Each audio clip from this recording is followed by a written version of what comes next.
Welcome back to the Rise Personal Training Podcast. I'm Coach Wyatt here with Coach Fish. What's up, guys? And today we're talking about the wonderful, wonderful alcohol. Alcohol. Listen, so I know that alcohol gets a really bad rep in modern longevity research and just, science in general these days, but we'll go ahead and get started with a list of the known benefits of ingesting alcohol. Great. So with that out of the way, let's get on to the drawbacks. No, I'm kidding. The bottom line is there's really no safe amount of alcohol to be consuming. Any amount is a bit of a health risk, but we're not here to judge. We're not here to tell you that it's bad or that you shouldn't drink. We're going to be giving you the information, and you do with that what you will. Yeah, it's a part of our society. It's a part of every social gathering and such. So really, we just need to talk about how it's affecting you, how it's affecting your training, and what are just some tips you can have for going out, tips for kind of troubleshooting there's ways you can go out and not just drink a bunch and not just eat a bunch of calories and directly work against all the goals you just have, right? So I think the first thing we should probably start is giving people an understanding of what is a serving size like. What does it actually look like? Yeah, that's a good starting off point. So about 1 can or 1 glass of beer is about 1 serving of beer. 1 glass of wine that you get at the restaurant, so not half of the entire wine glass. Like the small amount that they give you is about 1 serving of wine, and then a serving of spirits or liquor is going to be about a shot's worth. So that's sort of what we're basing things on. And don't worry if you're like, oh man, that sounds like so little. It's okay. Yeah, so it's important to understand, some of you think you're drinking a little bit, but hey, that 2 cans every day, every other day really is a little more than normal, more than you should. If you're feeling, you're like, oh, I pour the same amount of wine, but you got a huge wine glass, that's going to affect you a little more than normal as well. Definitely. But so just get into the drawback. So we're looking at when you consume alcohol, there's a good amount of calories per gram for each bottle you're drinking here. And specifically the issue becomes when you drink alcohol, your body has the process, burning fat and burning calories and as you're moving and everything, which is, helping with the whole, we want to lose some weight, we want to target fat reduction and everything. But when you start drinking alcohol, it's kind of like a poison to your body. So your body shifts all of its focus to, hey, we got to burn this, we got to get this stuff out our system. So now as you're drinking, the body's just focusing on burning the alcohol, getting the alcohol out of there. But what's happening while that's occurring? You're not burning the fat. You're not burning those other carbs that ideally your body would be going towards for energy that assists in losing weight and losing fat and such. So that's the first thing of, if you're drinking too much, you're kind of working directly against all of the hard work you're doing in the gym and all this good eating you're doing there. Right. Yeah, I feel like a lot of people don't know that alcohol itself contains calories. But another drawback is that it can sort of tank your testosterone as well and raise your cortisol. So it can mess with your hormones in a way that is detrimental to energy levels and stress levels, especially if you're drinking a lot over time. Right, and then you pair that with the sleep effect. I'm sure most people drink some and they're like, man, it puts me to bed. I can go to sleep. Right. But the issue is that it's not good quality sleep. You might knock out, but it is affecting that deep sleep. You might not even get there sometimes. And what does that do? It affects your recovery the next day. So, you're having this already the hormonal kind of effect there of it's in making you a little less energetic. And then you don't have proper sleep and recovery. And then you wake up the next day and you're just, sluggish. It's just, it's a brutal next morning. Yeah. And not just that you don't get the deep sleep, which is important for feeling rested the next day, that's also where a lot of the recovery after your sessions occurs. So when you go to bed, your muscles are going to be repairing, getting stronger, remembering what they did at the gym so that you can move on with your next day. That being said, we're not trying to scare you into not drinking, but it does really affect your gains in the gym. And it's all about recovery, especially when we're talking about the lift. As we have explained before, you're not specifically, as you lift a weight, it's not like, oh, I'm building muscle right now with this weight.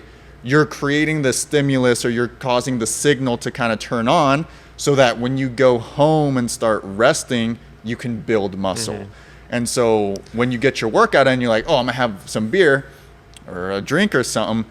That is going to directly affect the recovery process, because that's the time when your muscle's supposed to be building. Yes. And then you also deal with the chronic issues. Yes, you're not getting as good of recovery, so you have this more chronic inflammation that's not going down. It's affecting your cortisol. That's, you could just be more stressed physically, mentally, everything. So you have these elevated levels there, which again, it's just like, it's kind of this negative feedback loop. And it depends on the severity of how much you're drinking, but over time, it catches up with you, and the body just starts tanking downwards, like a downward spiral. Yeah.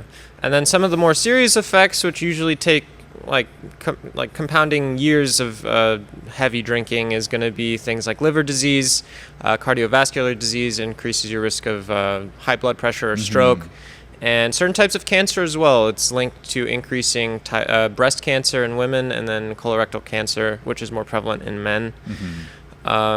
So really, there's just no positives, unfortunately. Not fun stuff there. But look, at the end of the day, we're all going to do it to some extent at some gathering. I'm sure most of us will. So really, what are the tips you can kind of take with you when you're going to go out, when you're going to do this? So I feel like the most common one that we always say, especially when we're like tracking calories, we're looking at all this, we're being so good. Got to be careful on the weekends, but it's you're going to go out. For sure, you gotta like have a meal before you go out. Let's just say you're going to a party. Yeah, you gotta have a meal before you go. It's gotta be a good, solid meal. Maybe it's a home cooked meal. You got your protein on there, and there's a couple benefits with that. I'm sure we all know, drinking on an empty stomach. Drinking on a budget, you feel it a little quicker. But then the problem becomes, hey, you're out, you got a buzz going.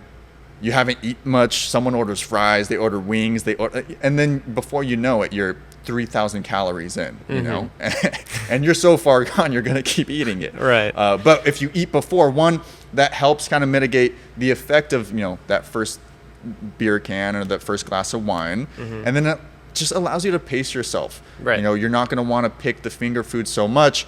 And so at the end of the day, you went out, you enjoyed yourself, but you semi-stayed on track, or you mitigated how bad it could have been, right? Definitely. Another thing is your drink choice. Try to limit your sweeter drinks or your mixers, which makes me sad because now I'm thinking about pina coladas. But right, in addition to the calories you're getting from the carbs that are in there, like the alcohol itself has the calories, as we mentioned earlier. So I guess just stick to beer and liquor. No. But just be conscious of what you're ordering. And set limits, you know, like most people don't like to do that. But ultimately, when you're working towards something, when you have a goal, when you're really trying to get on top of your health, you got to be able to elicit some control. And it's tough to do it when you're there, when you're buzzed and all that stuff. But when you go into it saying, hey, I'm only going to have one sweet drink, and then after that, I got to pace myself. I got to have my waters in between. Right.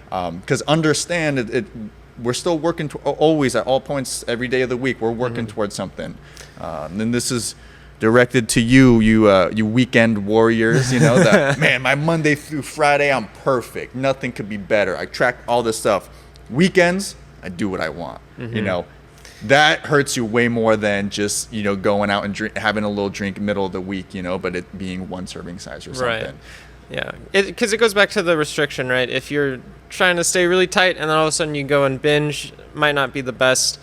So just you kind of have to evaluate your relationship with alcohol. Sometimes it might be something psychological, or maybe it's cultural. So again, if you drink to cope with stress, that's one thing. If you drink to sort of reward yourself for a hard week at work, or if you're just the party type and you're a weekend warrior, you just have to make sure that you're just conscious of what you're doing, because it is very possible to offset all of your progress and your gains that you're making during the week by just sort of getting a little out of control on the weekend. Yeah, and ultimately with everything we do in the gym, when it comes to getting a routine, when it comes to lifting weights and eating better, eating clean, getting out more, we always explain it's a balance. It is that you're not going to be perfect, but you just can't fall off the wagon. Right. And it's, sometimes you do, you hop back on, you keep it going. So ultimately, as we're going through, find that balance, right? It's you're going to drink, you're going to go out, figure out what routine works for you. How can you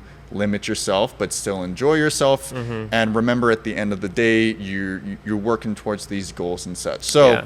you know, ultimately try to drink less here, Yeah. or not at all. That's But- the best amount, technically. But if it's gonna happen, just find that balance, Yeah. right? I mean, it is still possible to make progress and make gains and lose weight while still consuming alcohol, but it does blunt your progress quite a bit. So, yeah, just finding that balance is going to be super important, and we hope you continue to have fun however you think you should be. All right, be responsible. Have a good one. That's all we got. Catch you guys next week.